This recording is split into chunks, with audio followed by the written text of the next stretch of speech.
Why do I want to get up and paint a flower one day and then paint my dog and paint these figures that I do?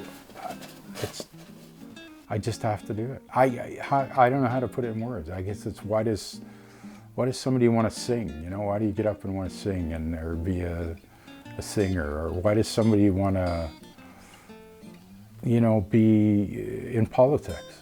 It's how do you answer that question? That's a tough question to answer, but it's there, and if I don't do it after 4 or 5 days, if I'm not drawing something or painting something or building something, I'm not happy. In grade 3 and 4, where I maybe had to struggle at school a little bit as I went on in grade 5 and stuff, the art was there for me and I did really well with it.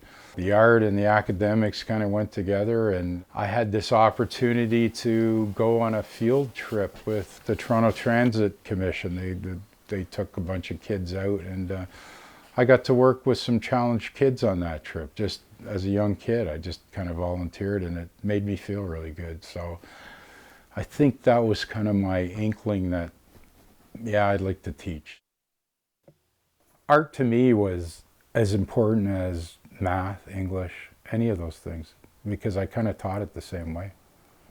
You know, you learn this first, and you build up, and you do this, and then all of a sudden you can do a painting or a sculpture, because you learn all the basics.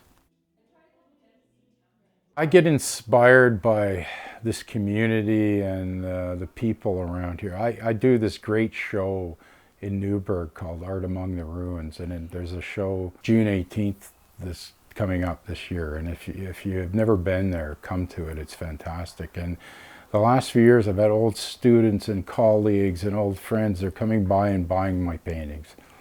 And whether it's the subject matter I've found and they like it, or they're buying it because of the history here, I don't know. Maybe it's a combination of both. I sell a few, I buy more canvas, I buy more paint. I sell a few, put a few bucks away, but I'm not making a fortune, but it's great doing it because of that. You sell a painting, you want to do another one, okay? Or you give one away, you want to do another one.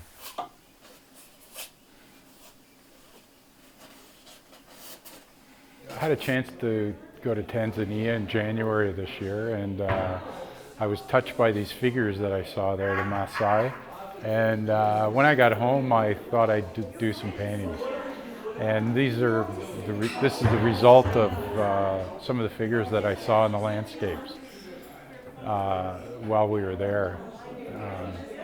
They made a really big impact on me, and I've been able to actually Facebook some of them back to some of our guides and that, and they seem to really like them.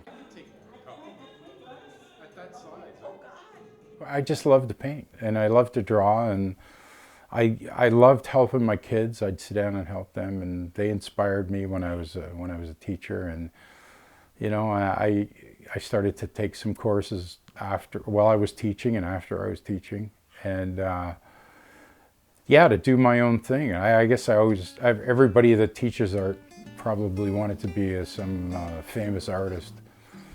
I guess everybody still does, you know. Everybody wants to do the best they can, and if I go 4 or 5 days without painting, I just want to paint. So it's something that's inside me, and it just needs to get out. Yeah.